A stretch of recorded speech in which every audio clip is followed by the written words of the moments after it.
Llegamos a la tercera entrega de este ciclo de testimonios que hemos recogido en la Casa de las Américas a propósito del primer año de los sucesos del 11 y el 12 de julio de 2021.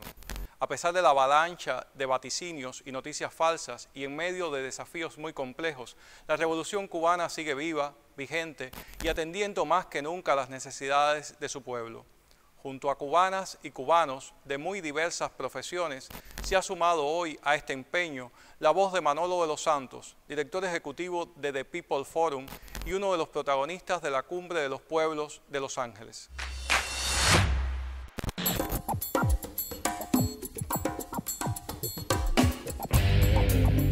Tuve el privilegio de participar en 2 brigadas Henry Riff en tiempos de COVID. Fui el jefe de la Brigada Médica Cubana en Turín, Italia, y posteriormente fui el jefe de la Brigada Médica Cubana en México, la segunda Brigada Médica que a finales del 2020, en aquel pico pandémico que tuvo este país amigo, tuvimos que enfrentar. En Italia las vivencias son múltiples. La más significativa es haber dejado la sonrisa de los pacientes y familiares después de 100 días de trabajo y haber logrado resultados que en aquel momento se creían que no se podían alcanzar. Nuestra brigada en el hospital que trabajó tuvo una letalidad solamente de 0.6, es decir, el 0.6% de los pacientes fallecieron, cuando la letalidad en ese país europeo estaba por encima del 13%. Y es la similitud que tenemos hoy en nuestro país, cuando nuestro país, después de una ardua tarea, yo creo que integral, no solo del Ministerio de Salud, ni de los profesionales de la salud, también de la población y todo el pueblo, ostenta indicadores de lujo en el enfrentamiento a la COVID. 0.7 de la letalidad, más de 38.000 dosis aplicadas de vacunas cubanas, vacunas pensadas, hechas por científicos cubanos, porque sabíamos en el momento de iniciar el enfrentamiento a la pandemia que nadie nos iba a regalar las vacunas, que solamente el esfuerzo, conciencia, con innovación, iba a ser posible que nosotros pudiéramos alcanzar este momento. Un momento yo creo que especial para nuestro pueblo, un regalo para nuestro pueblo, que es que el 90% de nuestra población tenga hoy esquema completo, que es que el 99.2% de los pacientes que enfermaron de COVID en Cuba se recuperaron. El bloqueo nos afectó desde el propio inicio de la pandemia. En primer lugar, cuando no pudimos adquirir las vacunas que otros países tuvieron acceso de manera inmediata. En segundo lugar, cuando no pudimos adquirir los medicamentos para el tratamiento de los pacientes graves. Nos afectó y en un primer momento tuvimos una letalidad alta. En primer lugar, porque no se conocía mucho de la enfermedad. Y en segundo lugar, porque nos cuesta mucho trabajo poder adquirir medicamentos en el mercado internacional por el bloqueo, porque las industrias, las farmacéuticas que producen estos medicamentos no le venden los medicamentos a Cuba. Tuvimos una situación muy compleja que todo nuestro país vivió con el oxígeno. Nosotros no fuimos beneficiados como son beneficiados otros países en la región, y cuando tuvimos la rotura en nuestra planta de oxígeno, con un déficit de oxígeno que afectó a todas nuestras instituciones de salud, no tuvimos el acceso por el bloqueo para adquirir este recurso para nuestros pacientes. Y hubo que hacer reajustes, hubo que pensar, hubo que hacer ciencia, hubo que hacer innovación, pero yo creo que lo logramos. Lo logró nuestro pueblo, lo logró nuestro sistema de salud.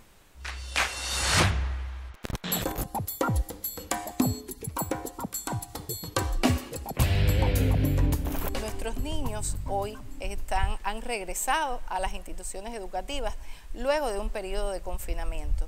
Pero este periodo de confinamiento para nada los alejó de la realidad educativa. El Sistema Nacional de Educación, un sistema organizado, bien estructurado, ajustó la respuesta educativa a través de las actividades docentes televisivas.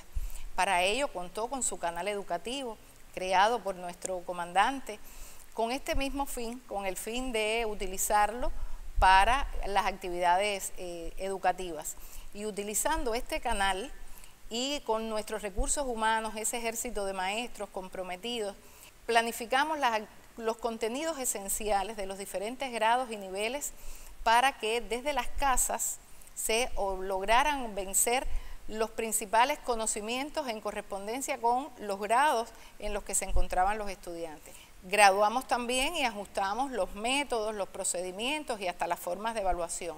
De modo que no fue suficiente contar con las actividades televisivas, también y en paralelo realizamos un grupo de recursos, utilizamos un grupo de recursos que ya contábamos y otros que construimos en el marco de la pandemia.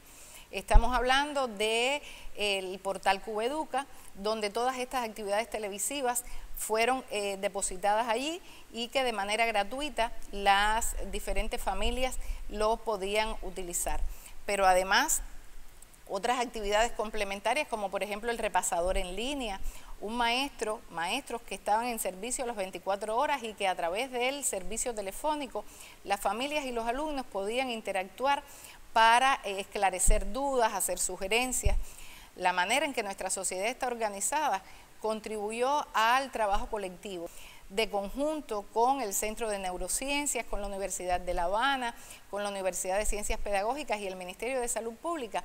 Hemos establecido no solo estrategias de trabajo, sino líneas de investigación que hoy incluso mantenemos para evaluar el impacto de este periodo de confinamiento, pero además cómo compensar las posibles carencias que en el plano académico y emocional debemos seguir trabajando en este entorno. Estos ejemplos de actividades que nosotros desarrollamos las pudimos hacer además de la voluntad política de nuestro país, de la organización estructural de nuestra sociedad, por el acompañamiento de la familia, porque la familia comprendió la necesidad de compartir nuestros principales tesoros, para nosotros los alumnos y para ellos sus hijos. Y creo que el apoyo de la familia fue fundamental. ¿Cuál es la situación del magisterio cubano y el mayor reto? Seguir trabajando en función de la preparación, de la superación, del perfeccionamiento, seguir compartiendo el conocimiento con alegría, seguir utilizando de conjunto las bondades que las redes sociales nos brindan para bien, utilizarlas correctamente y sobre todo seguir reforzando como realidad del pueblo de Cuba este sentimiento de identidad, de nacionalidad, que una vez más esas vacunas que hicieron posible que nuestros niños regresaran a nuestras escuelas y que hoy puedan dar continuidad en nuestro proceso educativo, han hecho realidad que en definitiva el espacio de mayor socialización, de mayor felicidad y de mayor alegría es la escuela cubana hoy.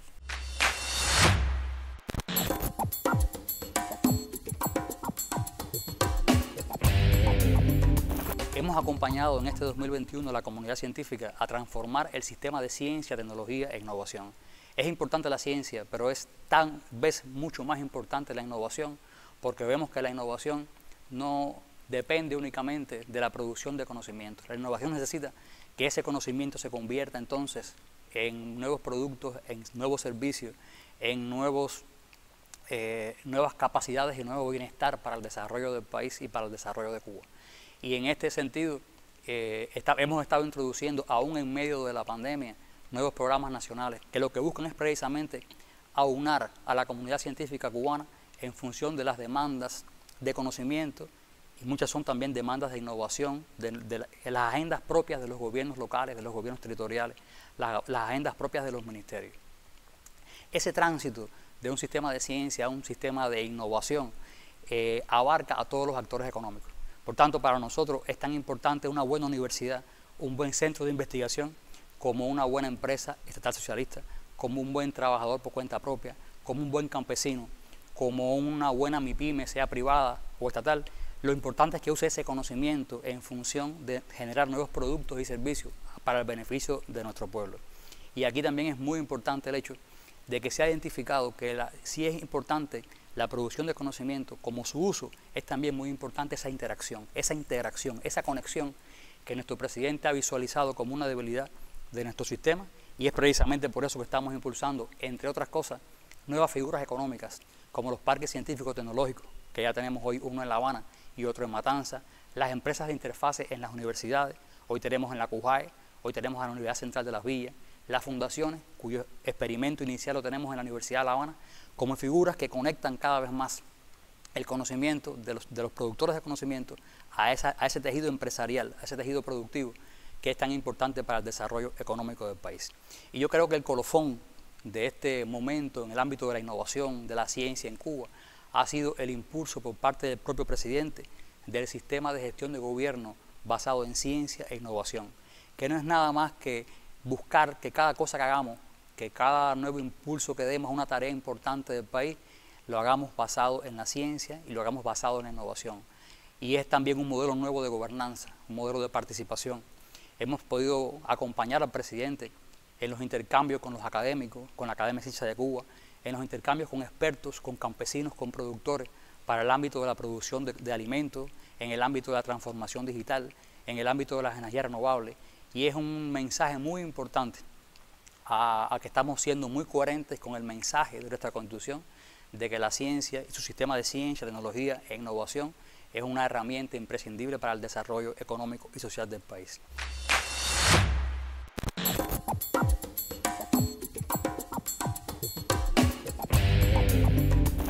Yo creo que la principal muestra de la libertad de creación artística en Cuba, cómo se expresa, es la diversidad y la fortaleza que tiene nuestro arte en todas las manifestaciones artísticas.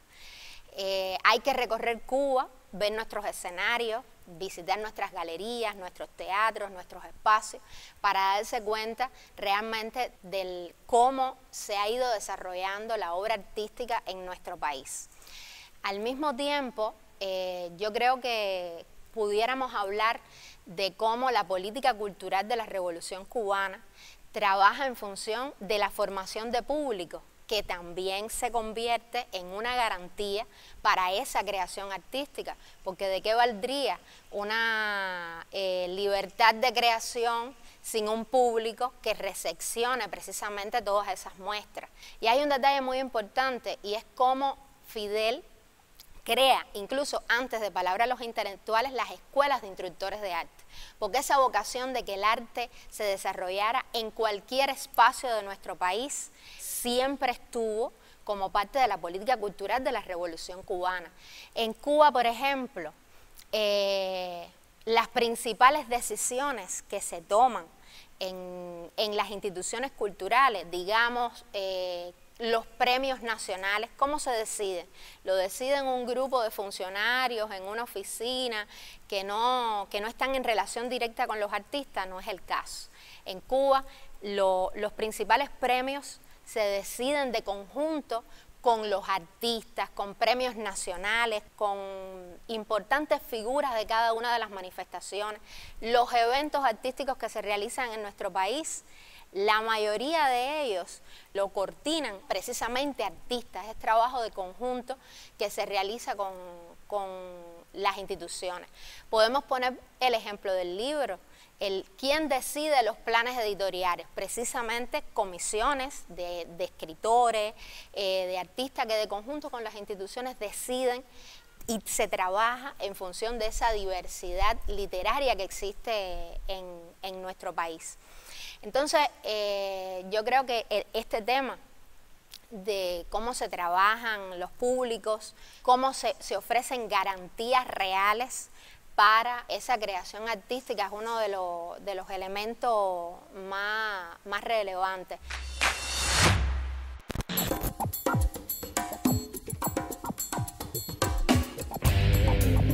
La migración es un fenómeno prácticamente endógeno de la sociedad cubana, pero no exclusivo de Cuba, y al mismo tiempo es un fenómeno multicausal.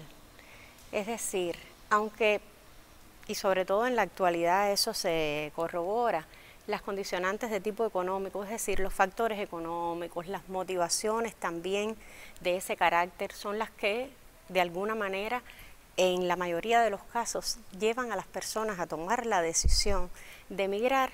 No son las únicas, sino que las causas que conducen a la migración son tan heterogéneas y tan diversas como la historia individual, personal de cada quien.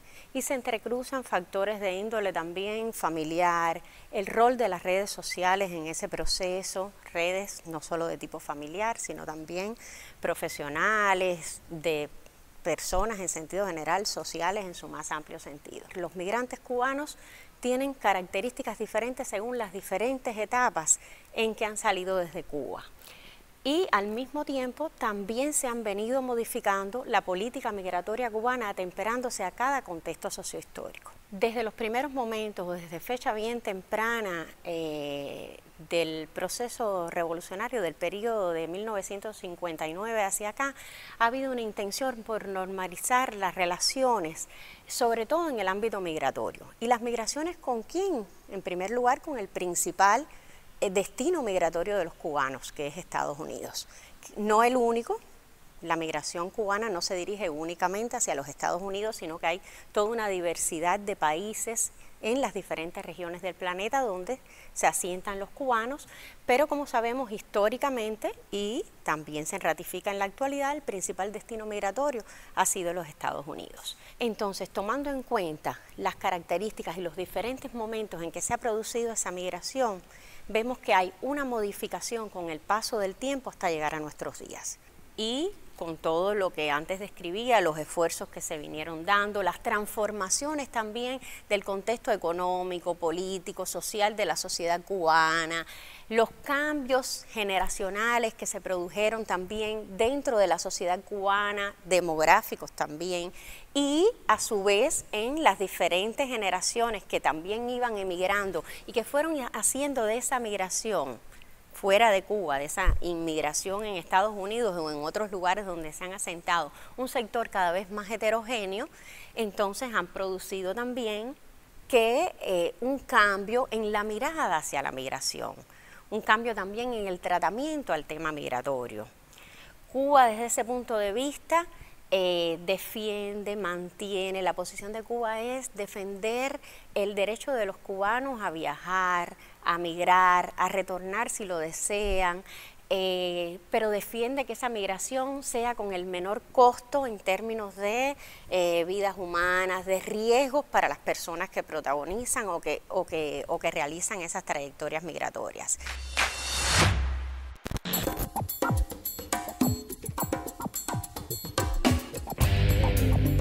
¿Por qué decimos que ha habido una política hostil de Estados Unidos hacia Cuba y que dentro de esa política hostil el área migratoria ha sido fundamental? Bueno, porque desde enero de 1959 los Estados Unidos han manipulado la migración desde Cuba con el objetivo de satisfacer sus necesidades de derrocar a la revolución cubana.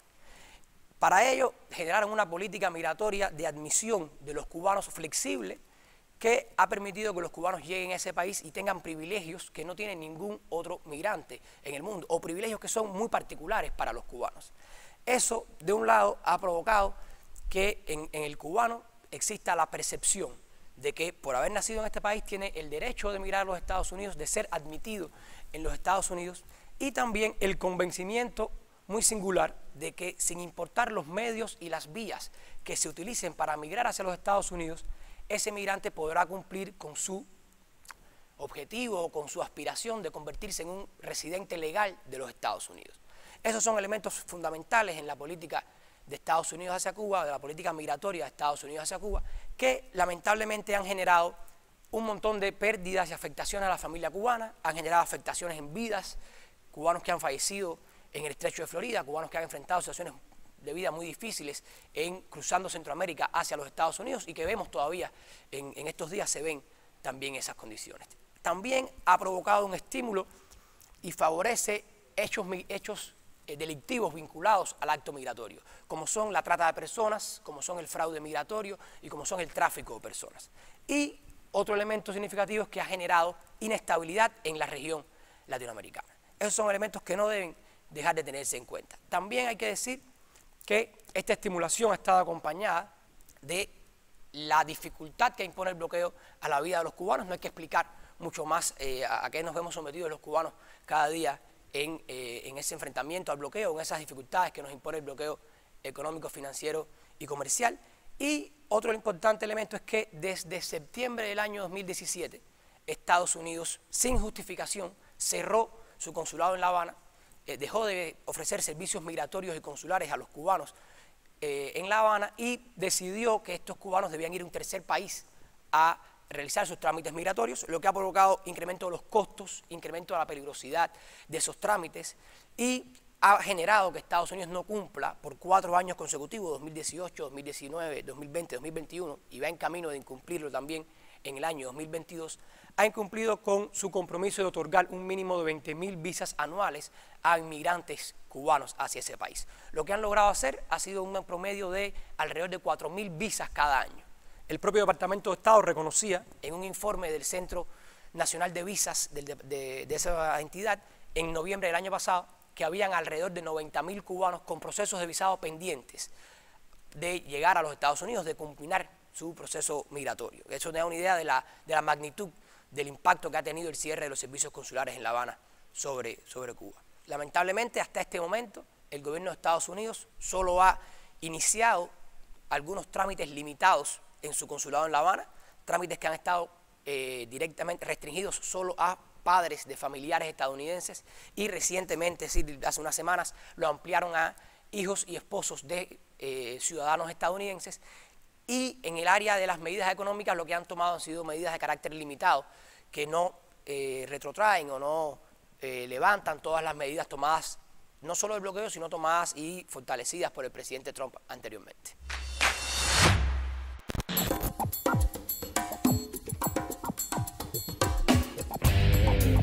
En este momento existe un movimiento de solidaridad con Cuba que es muy amplio, que es diverso, que es orgánico y es vivo y que se pudo manifestar en toda su creatividad y en toda su capacidad de movilización en los últimos 2 años que hemos vivido de la pandemia.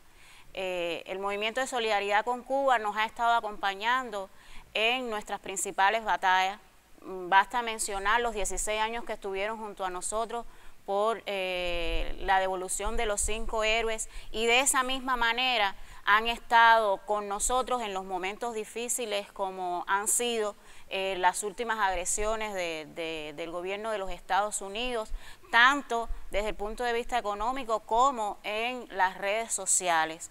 En estos 2 años donde muchos de nuestros amigos han estado recluidos en sus casas, enfermos, incluso sin trabajo, siempre ha sido una constante continuar trabajando por Cuba, continuar denunciando la política de bloqueo contra nuestro país e incluso resaltando y haciendo valer los logros de la revolución, porque una de las cosas que los amigos tienen es conservar la revolución cubana, los logros de la revolución, como un patrimonio que no es solo de Cuba, sino que es un patrimonio de todos aquellos humildes de la clase obrera internacional que ve en nuestro país un referente, que ve en nuestro país una esperanza. Es por eso que los amigos nos acompañan en todos los momentos y están junto con nosotros, incluso tratando de brindar a Cuba o de al menos aliviar las tantas dificultades que hemos tenido.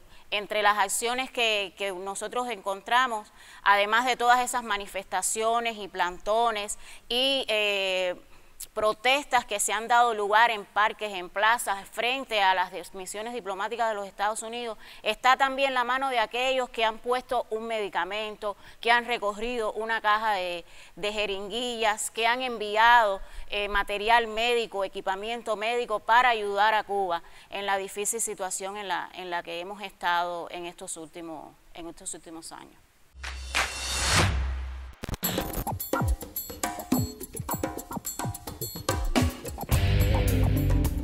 Cuba ha desarrollado una cooperación solidaria internacional en disímiles sectores, en la educación, en la salud, en la ciencia, en la tecnología.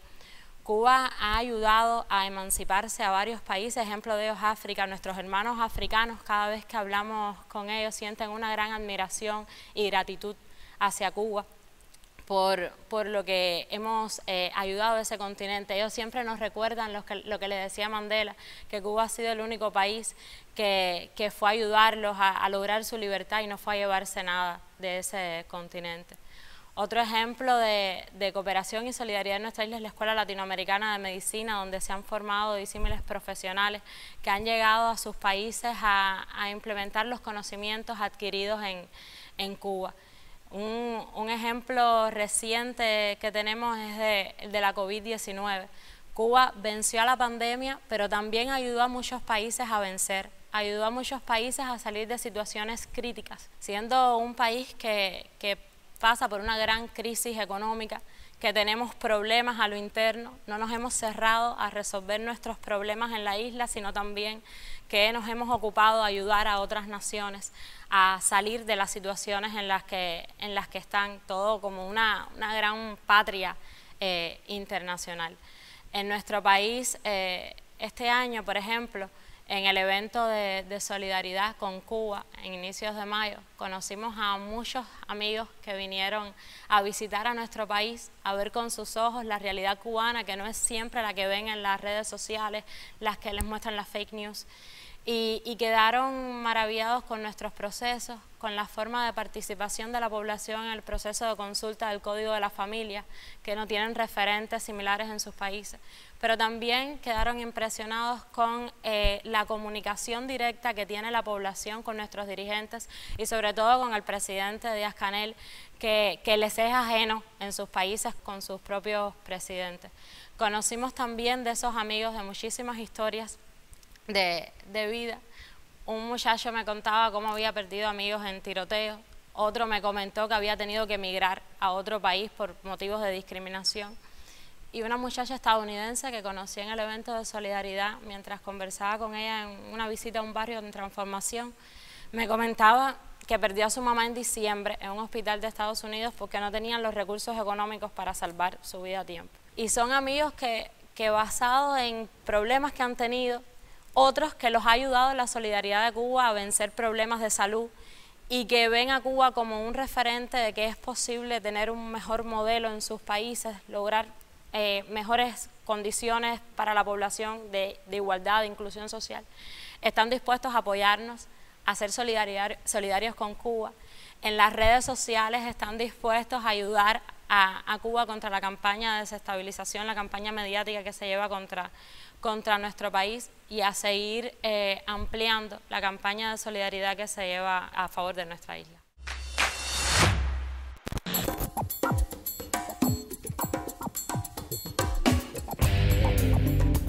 Bueno, yo creo que estamos viviendo un tiempo de nuestra América, un tiempo en que nuestra América resurge, se repiensa, va creando su propia narrativa, su propia voz, y esa voz no tiene una frontera, desde la Patagonia hasta Alaska. Somos los negros, los indígenas, los pueblos originarios de este continente, el pueblo que se ha ido enriqueciendo con tantas culturas que se han unido a ella, que decimos que hablar de nuestro continente hoy en día tiene que incluir a Cuba. E incluimos a Cuba no por un sentido de solidaridad, yo diría nostálgica o simple o emotiva solamente, sino porque hablar de Cuba es hablar de nosotros mismos. ¿Cómo no pudiéramos hablar de Cuba cuando hablamos del derecho de las mujeres al aborto? ¿Cómo no pudiéramos hablar de Cuba cuando hablamos del derecho a la vivienda? ¿Cómo no hablar de Cuba simplemente por la lucha, el derecho a la dignidad plena del ser humano? Por lo tanto, si luchamos por Cuba es porque luchamos por nosotros mismos también. Y eso fue lo que se hizo retumbar en las calles de Los Ángeles, en una cumbre que intentó no solamente dar voz a los excluidos gobiernos, sino a los pueblos excluidos de nuestro continente. Fuimos millones los que no tuvimos participación oficial en la cumbre oficial. Y nos dimos cuenta que no nos hacen falta esos espacios institucionales que reprimen nuestras voces, que reprimen nuestras luchas, que reprimen nuestras existencias. El momento nos llamó a que juntos teníamos que armar otro proyecto de integración regional que abarcara toda la diversidad, todas las creatividades, todos los placeres y alegrías de los que queremos vivir otro tipo de vida en este planeta. El contraste más grande entre la cumbre de las Américas y la cumbre de los pueblos era la alegría. En una cumbre oficial marcada por la exclusión, yo diría por la desolación, el eco más grande era el del silencio, de la exclusión y de un proyecto de muerte que se quiere imponer sobre nuestra región, nuestro continente, nuestro planeta. Era una cumbre vacía y ese eco del silencio retumbaba en nuestro continente porque también nosotros ya hemos dado por muerto el proyecto de la OEA que se quiso consolidar en esa cumbre oficial. Al contrario, en la Cumbre de los Pueblos se escuchaba la alegría, el bullicio, el cantar de los pueblos, el danzar de nuestra gente. Y por qué también no decirlo, el grito, un grito de los excluidos, un grito de las excluidas que decían, ya basta, no queremos seguir viviendo bajo estas normas de la destrucción que quiere imponernos el imperio norteamericano. Yo considero que soy amigo de Cuba, que acompaño a Cuba, porque yo me siento acompañado por Cuba. Somos camaradas en un mismo camino. Si no fuera así, no estaríamos luchando por lo necesario de este planeta. No estaríamos en la batalla por la soberanía, por la dignidad humana. No estaríamos luchando por la inclusión en un proyecto socialista que abarca más allá de las fronteras de Cuba. Con eso yo me hago solidario. Yo soy parte de una lucha donde también participan millones de cubanos y cubanas. Con eso yo me quiero hacer solidario.